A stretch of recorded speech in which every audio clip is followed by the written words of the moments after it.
Hello, everyone. Thanks for joining me again. It's Neighbor Ray. I'm a neurologist, a coach, and a change agent. Thank you for connecting with me today.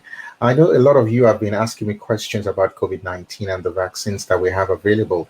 You've been asking about how this virus came to be and how it's disrupted our lives. Yes, it has resulted in so many significant changes in our lives, and we're trying to get used to, starting our lives back again. But one of the key uh, important strategies that are required to resume normal life is this COVID-19 vaccine. And we've got multiple vaccines out there right now. I'm sure about over, I think, over 700 or is it 70 or 700 million people have been vaccinated all over the world. So it's a huge number that have been vaccinated. But I know you still have concerns, particularly for those of you living in Australia here, about the different issues that are arising with some of the vaccines. So to discuss these issues, I've got an eminent physician who lives in Sydney and who is one of the top public health physicians locally. He's here to answer a lot of our questions today. So I hope that you will find this very beneficial and that this discussion will give you a bit of clarity about what COVID-19 really is, what the long-term trends are, how the vaccines work, and what are the myths about these vaccines that we need to dispel today. So hopefully we'll give you good facts that would help you in your decision making. And hopefully when you hear what we've got to say today, you make up your mind just like I have to get yourself vaccinated and get life going again. All right. So with me today, I've got Dr. Michelle Smith. Dr. Michelle Smith is a public health physician. Since 1999, he has been the director of the New South Wales Refugee Health Service, having previously worked overseas in different refugee settings. Since the onset of the COVID-19 pandemic in early 2020, he has been assisting with the COVID-19 response team in southwestern Sydney. This has included being on call for public health unit, providing advice to health services, and acting as a regular liaison with agencies and community leaders on issues that are affecting the culturally and linguistically diverse communities, most of which certainly includes most of us here. All right, so it's my pleasure to invite Dr. Michelle Smith. You're welcome, Dr. Smith. Yes, and thank you very much for inviting me. Yes, so let's get straight into the issue. But before then, I would like you to just maybe say one or two things about yourself that maybe your previous encounters with culturally and linguistically diverse communities, apart from what we've talked about in your bio. Yes, well, it's been part of my professional life for over 30 years, I guess, because I found myself working in refugee settings firstly in Pakistan and then in Hong Kong with Vietnamese refugees many years ago. So, and I've always enjoyed travel and living in different environments. So that was a nice opportunity for me to work and live in diverse circumstances. And then since coming back to Australia all those years ago, yes, I've been working in the refugee realm here in Sydney, where we welcome normally pre-pandemic several thousands of refugees settling into New South Wales each year. So it's a very rewarding area in which to work. Amazing. Now, I can see that you're well traveled and you've done so much, and I just want to thank you for what you do, especially helping those who are vulnerable in our community. So I'd like us to talk about COVID-19. In a nutshell, do you want to just provide us an overview of what this virus is? I'm sure we've heard it for the last, over almost 1.5 years now. It's been in the public space, but can you just, in a very simple way, tell us what this virus is about and what are the major ways of preventing this virus? So it's a coronavirus, and it's interesting that I think the public's understanding of medical terms has widely expanded over the last year or so as we use terms like, coronavirus and transmission and a whole range of different terms. But a coronavirus is just a class of viruses, and they're actually quite common, and they can infect humans and animals.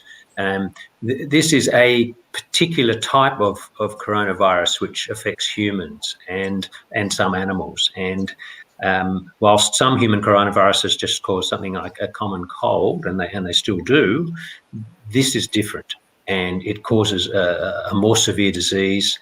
It's rapidly spread, and it make people very unwell, and they can end up in intensive care or even die from it. So it is very different to other coronaviruses that affect humans. We did see another type of coronavirus, and people have heard of SARS, and that was almost 20 years ago.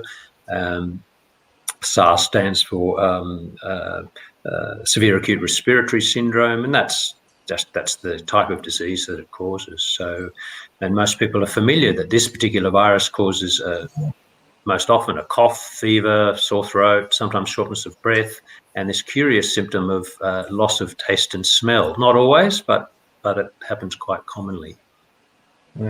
Very interesting. The coronavirus. Now, we've been hearing about vaccines, and I know there are different types of vaccines, but before we go into the vaccines, why is vaccination really important in controlling this virus? All right. Why? We've heard about so many other treatments before vaccine came out. And in fact, yesterday, somebody was still asking me, actually, it was actually a Caucasian patient of mine, asking me about, hydroxychloroquine and some of the other, medications that they feel can treat this. Why is it that nothing else works in controlling this disease, in the population, and why vaccination? Well, I mean, globally, vaccination for many diseases is a mainstay of prevention. And even for diseases where we might have treatments, we still use vaccination because prevention is better than cure. And we know that if we can prevent something happening, then it's far better than people ending up in hospital or having to be treated. So that's the broad philosophy behind any vaccine. Now, this particular virus, most people will know that it's spread largely by small droplets which you can't see with the naked eye, which come out of the nose or mouth, and that happens when we talk or sting or shout, or even just breathing, or certainly coughing and sneezing, and they can spread these little droplets many, many meters at times. And that's the main way it's spread. And also if we touch our nose and it has the virus in that liquid, and then we touch a surface, somebody else touching that same surface could, in theory, also spread the virus to themselves by touching their face. So that's why a lot of prevention has been focused on hand washing, using alcohol rubs, but also distancing, so that physical distancing to try to stay more than 1 metre apart, 1.5 metres apart, because most of the big droplets travel less than that distance, but it doesn't mean that all droplets won't travel that distance. So distancing is important, hand washing is important. Wearing a mask when people can't distance properly is helpful, and it does protect both the individual who might get infected, but it also stops the droplets from coming out so far. So all those measures are important. However, they're not foolproof, and we've seen that throughout the pandemic. So that's why there's been an extraordinary amount of work on vaccination to try to reduce the burden of disease in the community across the world, and to try to prevent people getting as sick as they might. Okay, very interesting. Thank you so much for that. So let's talk about the types of vaccines that we have. Broadly speaking, I know that we've got this new set of vaccines, the mRNA vaccines, which are sort of novel and in this space. So do you want to just give us an overview of the vaccines that are available, particularly these mRNA vaccines, and why they're so effective? Yes, well, we'll talk about how effective they are in a moment, but there's two main vaccines currently in use in Australia, as you're aware, and as you alluded to, there's many vaccines around the world that are being used in hundreds of countries. So the two main ones we have in use in Australia are what people will know as the Pfizer vaccine, and it has a trade name which is Comirnaty. So if you hear that word, you'll know what it is. It's the Pfizer vaccine, Comirnaty. It's registered for use in people 16 years and above here in Australia, and it's currently the preferred vaccine for use in people under 50 years of age, and that's been very topical of late in this country. So it's called what's a messenger RNA or mRNA vaccine, and we can talk a little bit more about that in a moment. But essentially, it's a fairly new technology, and it's whereby it teaches the body to create immunity to the virus, which is what all vaccines essentially do. It's just using a different method or a novel method to teach the body that immunity. The other one, what's known as the AstraZeneca vaccine, which is the company name, or also used to be known as the Oxford AstraZeneca vaccine. It's called a viral vector vaccine, a vector being something that carries something else, if you like. And what they've used is a modified virus, a cold virus, if you like, a modified virus, which can't infect or make anyone sick, but they've piggybacked, if you like, something to do with COVID-19 virus onto this cold virus, and that's how it tricks the body into recognizing it and making antibodies to prevent infection. Wow, very interesting. And so, how are these vaccines different from our other vaccines, like the flu vaccines, in terms of the nature or the type of this vaccines? Yes, well, there's different forms of vaccine, and some vaccines we know are some actually use live viruses. For example, the vaccine against German measles is a live virus vaccine, but it's what's called attenuated. So that's a technical term, which essentially means it's weakened. So it's not going to give you the disease, but it just creates immunity to that disease. So there are viruses there are vaccines that use the actual virus, like I said, but attenuated. Then there are other vaccines that don't have any live product in them, but they might have bits of protein, or like the one that's currently used for whooping cough, for example. It's kind of bits of protein which is crushed up, and that engenders the immune response. And then we have vaccines like these newer ones, which are more kind of technical in their nature, and rather than they certainly don't contain any of the live virus for the SARS-CoV-2 virus, and that's one way in which they differ from some of the more traditional vaccines that we're more used to. Okay. Very good. So how effective are these vaccines in terms of the common ones that we have, the mRNA vaccines that are readily available now? How effective are they, and how available are they? Let's talk about their effectiveness and how available are they at this moment. Yes. So effectiveness is measured initially in clinical trials, and they look at people who get the proper vaccine, people who get perhaps sterile water, if you like, what we call a placebo, and they compare disease in the two groups, and so that's how they measure initial effectiveness. And the Pfizer one was said to be 95% effective based on those calculations. The AstraZeneca one, a bit variable, because they got different results in different countries. Some people might know that they did big studies in Brazil and big studies in the UK, and they got widely varying results. Perhaps partly because the dosage given was different and at differing times between the two doses. So the quotes around AstraZeneca, they're saying it's at least 62 to 70% effective, but could be more than that. Likely to be more than that, and in some trials has been higher than that. And then we need to examine what they call efficacy, which is what happens in the real world. So once you roll the vaccines out, how good is it at actually preventing disease and preventing death in the real world? And that's what's being looked at now, of course, particularly in places like the UK, where the rollout is reaching a greater proportion of the population. It's too early to know in Australia as yet, and we haven't got community transmission, so we can't measure how effective they are in the community in Australia as yet, which is good news, I suppose. Okay, very important. So can we just talk about the two main vaccines that we have readily available globally? Talking about I'll have to use the company names because I think that's what most people are familiar with, the Pfizer and the AstraZeneca vaccines. Okay, what are their similarities and what are the differences? And also going down to the potential complications of these vaccines. Right. Well, I guess the main similarity is that they're both said to be very good vaccines, in the sense that they're both effective at preventing serious illness and hospitalisation and death. So that's very important, and it's felt that in the communities and in the real world they'll be effective in doing that. And certainly in places like the UK, as I said, it's already shown that they are doing that. So they have seen a reduction in deaths.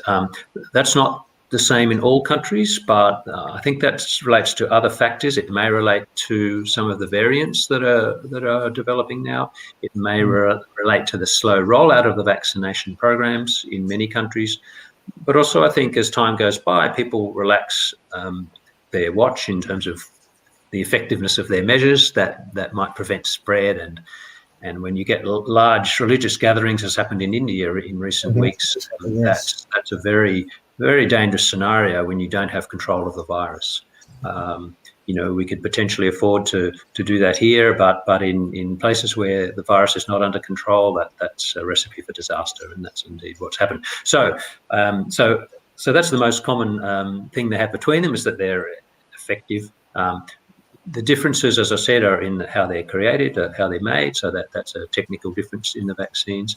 And there's some difference in side effects, which we can go into in a moment. Not huge differences generally, but there are some differences, and we can talk about side effects at the moment. Australia has doubled the number of the Pfizer vaccine that it's secured, now up to 40 million doses, and that can actually that's actually enough. Once we get them, to vaccinate the whole country at the moment, really, with 2 doses. Because at the moment we're not vaccinating children. There aren't vaccines yet that are proven to be effective in children. We also know that children don't get a severe disease, so the urgency to vaccinate children is not there. So that's good. And then we still have the AstraZeneca vaccine, which is being used in people over 50, and that's going to include a lot of health workers too. So and people like GPs and others many of them will be getting the AstraZeneca vaccine, and I can talk about that, the risk of side effects in a minute. Absolutely. So I think we should go down that path now and talk about this, blood clots occurring with some of these vaccines. I know it's mainly with the AstraZeneca vaccine, but there have been a few reports also of people developing blood clots with the Pfizer vaccine. How true is that, and what is the mechanism behind this, and who are the people at risk of this, and how does it change the picture, and why is it in Australia that we have this age limit of 50 for the AstraZeneca vaccine? All right, a lot to cover there. So let me start by saying that most vaccines have side effects. It's common, and anyone who's had a vaccine, you remember, you get a sore arm. I mean, that's a side effect. When we give vaccines to our children, it's very common that they'll be unwell. They might be feverish for a couple of days, and they're given medication to reduce that, and that's accepted as normal, and we expect it. So it's not new that vaccines have some side effects. Most side effects, however, are mild, and it's the same with the COVID-19 vaccines. The most side effects are mild. Many people, as up to a third or a half of people who get one or other of the vaccines, will get some sort of side effect. They'll certainly get a bit of a sore arm, but some people will get some fever, muscle aches, tiredness, and that's really common. And it's more common, for example, with the Pfizer vaccine, it's more common with the second dose than the first dose. But it's variable, and about half of the population will get no effect at all, other than perhaps a sore arm. So that's the overarching comment about side effects. In terms of the blood clots that were described, it's an unusual scenario. The cause is not entirely known, and we can't predict who may or may not get it. It appears to be, however, more common in younger people getting the AstraZeneca vaccine. Possibly more common in women, but that might be related to the fact that most people who got that vaccine in the early, around the world were healthcare workers, and a higher proportion of healthcare workers are women. So we're not entirely sure if the rate is actually higher in women or was it just a numerical effect. In terms of the cause, yes, it's an unusual, what we call idiosyncratic reaction, in fact. So it doesn't have any particular basis, and we can't predict who's going to get it. It only appears to occur with the first dose of AstraZeneca vaccine, not the second dose. And in Australia, as elsewhere and around the world, it's extremely rare. And we've had, I think, 3 cases likely confirmed now in Australia out of around 750,000 people. So we're on track to have potentially 4 out of 1 million cases of this rare side effect for those amongst those who've received that particular AstraZeneca vaccine. they were all people in their 40s, so that matches what's been seen overseas. So it's very rare, but it's worrying when it happens. The good news is that experts now know to look out for it, and B, if it does happen, they know how to treat it properly. The initial people that were treated overseas were actually given the wrong treatment. They were treated as if they had a normal clot, as opposed to what we now know is some kind of immune reaction to the vaccine. So I hope that explains it. It's we're still learning about it though. Yes. As every week goes by, and certainly the Australian authorities and others around the world are watching this extremely closely. And in a way, the fact that it was picked up so fast shows that the systems are working. So that's good. Yes. And is it true that Pfizer, there's also this risk of blood clots with the Pfizer vaccine or any of the other vaccines? Not that I'm aware of. Not linked to that vaccine I'm aware of. There are some reports of blood clots linked to the Johnson & Johnson vaccine in the US, and that's a similar formulation or similar type of vaccine to the AstraZeneca vaccine. It's this adenovirus piggyback. So that's perhaps not surprising. So it seems to be possibly related to that. Okay, very, very, very good.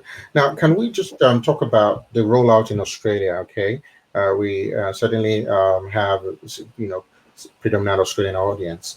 So, what are the priority groups, and when will the average Australian, who is not a health worker or a frontline worker in terms of the COVID-19 response, when are they likely going to get this vaccine?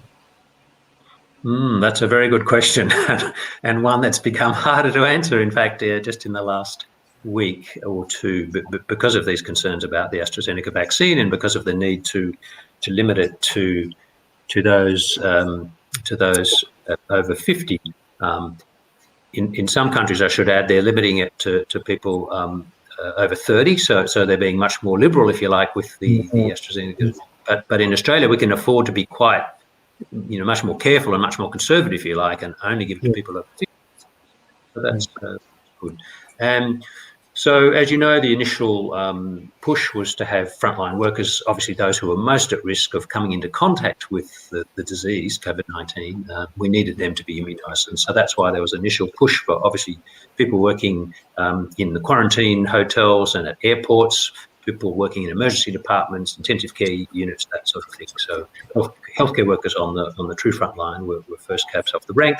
We also know that elderly are more at risk of severe disease and dying, so we wanted to target elderly people. That rollout in Australia is happening gradually and perhaps not as fast as we all hoped, but that's the reality of a massive logistics exercise like this. So aged care, particularly in aged care facilities, people with chronic disease, people with disability, and also the workers in those centres, in disability group homes or in aged care facilities, they were also to be prioritised. Indigenous people who are more at risk, and then eventually older healthcare workers, other healthcare workers, and middle-aged, and then younger adults in Australia. So it's hard to put any particular figure on it. We're about to see a greater focus on adults over 50, any Australian person over 50, in fact. So the rollout has been rejigged somewhat because of the incidence of some of those side effects, which have created concern. So, yes. But in terms of when a younger adult who has none of the preceding factors that I mentioned, when they might get their vaccine, it's a little hard to put a date on it. But people shouldn't be worried, in the sense that we're continuing to use the other measures that we've used. The quarantine system is working very well. We're detecting everybody who's coming into the country who has COVID-19 and quarantining them. We don't have community transmission at this time in Australia on April the 23rd. That can change, but so far, so good. Yeah. So we've had a very good run with controlling the virus within the community, and I think that's probably due to strong border policies, closing the border early and people going out for testing. And so I think that's credit to the Australian community and to the Australian government as well. Yes. Yes. So I think the testing for symptoms. Yes, Yes. that's true.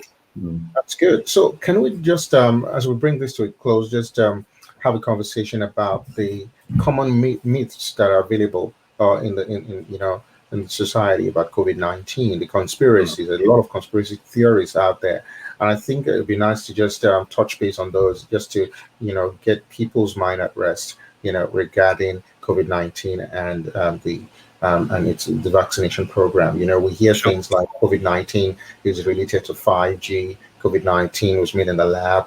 Recently the WHO sent a panel to Wuhan, and we've seen their interim report, and Yes. they're not, we're still waiting for conclusions, but they've definitely established that this was from animal to human transmission. So if you could comment on that. And there are people who think that COVID-19 is same as flu, just a different type of flu, and that we really do not need to shut down our lives for this. So I'll just take those three theories, and let me see what your thoughts are. Right. So was the first one about 5G? Was that? Yes. So, I mean, I'm not a technician, but 5G is a system. It's how we receive our mobile phone information. So, Yes. so it's based on radio waves, and it has nothing to do with viral infections or any other disease to that matter. So I think people use the opportunity of the rollout of some new technology to discourage that technology, because a lot of people are opposed to new towers that send out radio waves, and people have concerns about the possible health effects. Certainly, COVID-19 is not one of them, and and in fact, there's no evidence for radio waves to cause cancer or any other serious health impact, to be honest. So it's certainly not linked to this one. Yeah. And in fact, there are places in Africa, for example, where there's no 5G, but they've got COVID. So I think that also Absolutely. Indeed. What about the fact that COVID-19 was manufactured in a lab, or maybe it's not even different from the flu?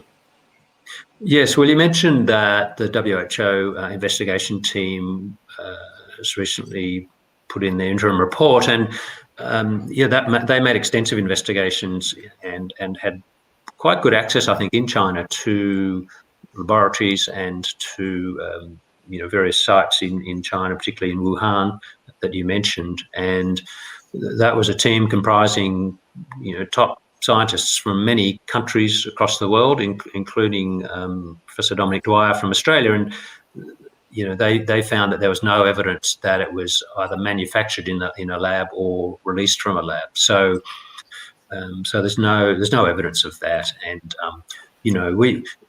it's not unusual. This is by no means the first time that a virus has crossed species. Germs do this. There's a whole area of health known as One Health, which looks at animal and human health together. Humans are animals. We are animal. We are warm-blooded animals, and so it's not surprising that viruses can cross from some animal species to another, and that happens not uncommonly. So it's no great surprise that this has happened with this particular virus. It's certainly happened in the past with other viruses, and this is just another example of that. In terms of it being the flu, well, if it was the flu, then we wouldn't be seeing an increase in deaths and disease. The flu vaccination would be protecting us, but that's not the case. And we know from viral studies in laboratories that this is a completely different virus. It's a different family of virus. Some of the prevention measures are similar because it's spread in the same way that influenza is, but in terms of its likely severity, it's far worse. It's more infectious, and it certainly spread very rapidly when we had no vaccination. So it's not influenza. It's not a different type of influenza, and if we ignored it, the world would be in an even more serious situation than it is now. Yeah. Yep. Thank you for that. Does any of the vaccines, do they contain microchips that are meant to monitor us when we get this, vaccines? Certainly not.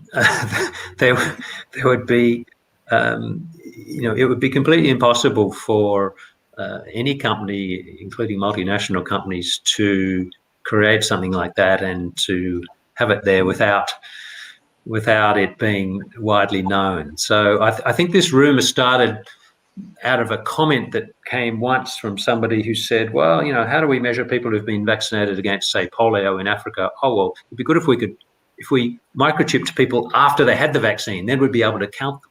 Of course, it was just somebody's flippant remark.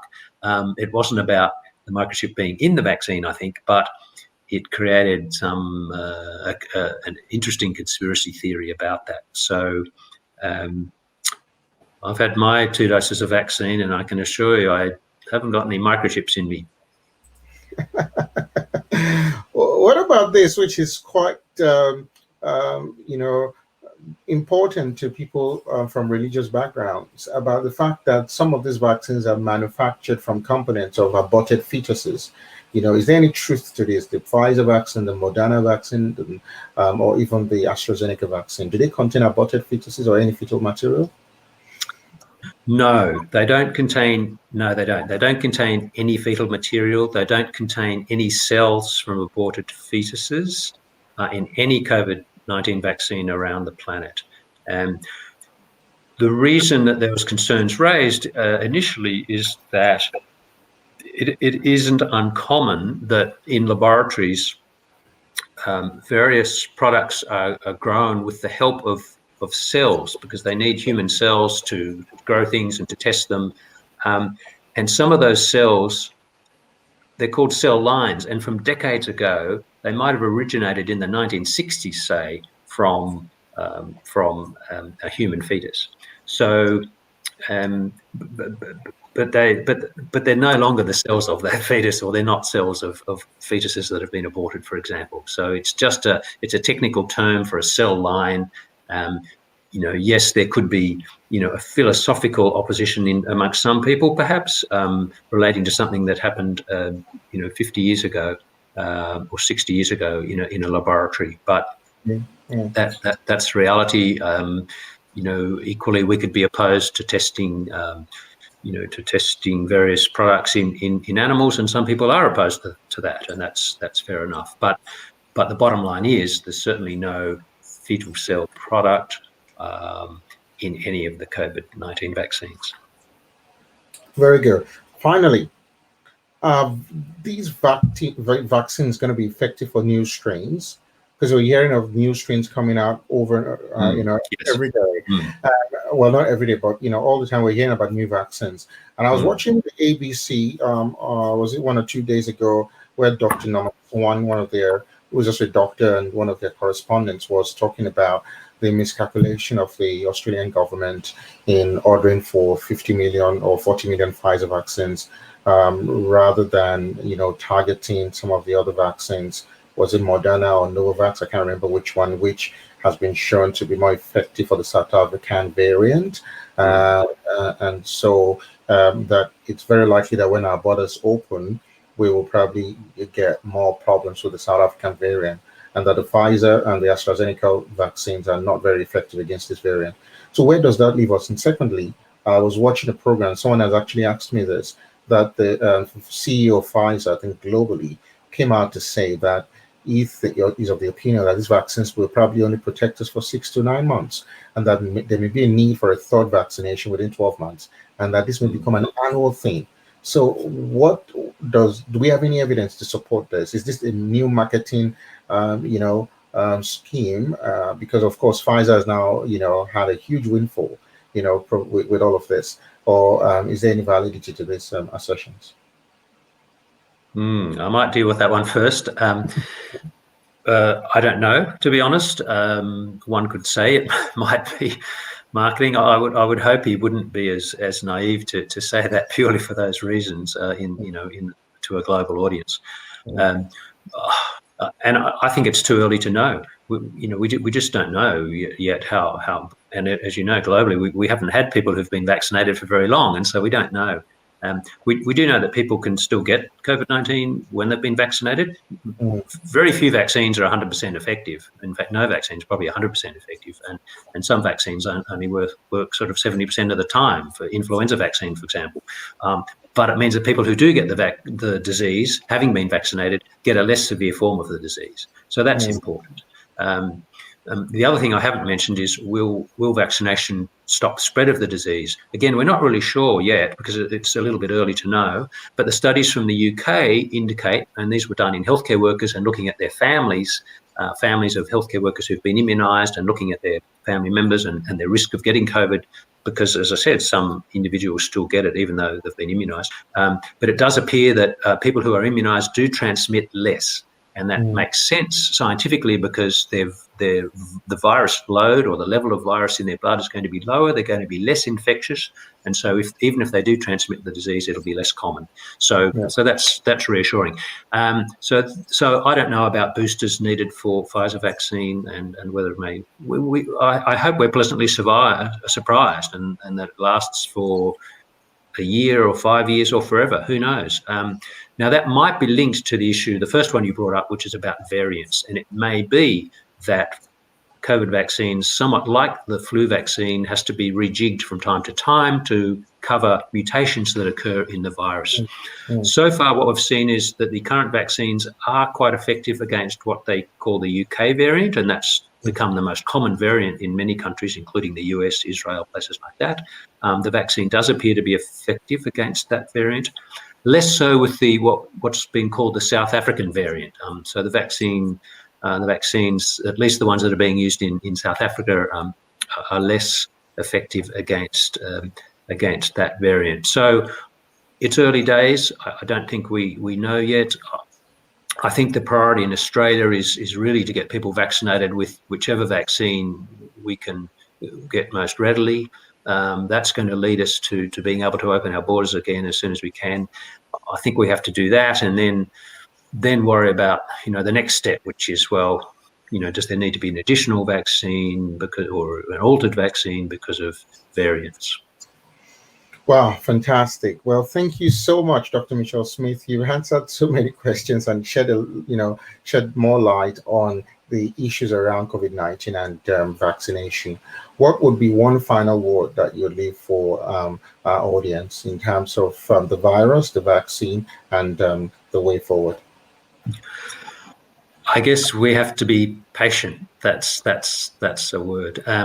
We have to be patient in terms of waiting for all of our vaccine doses, patient in terms of learning more about the different vaccines and how well they're going to behave, patient in terms of continuing the measures that we're sometimes a bit tired of, but the hand washing and the social distancing where necessary, masks where necessary, getting tested when we're unwell, staying at home when we're unwell. All of these things we still have to do. Oh, thank you so much. Once again, Dr. Mitchell Smith, thank you for making yourself available. It's been a great pleasure having you here. Great. Hope it was useful. Yeah, absolutely. Thank you so much. Thanks.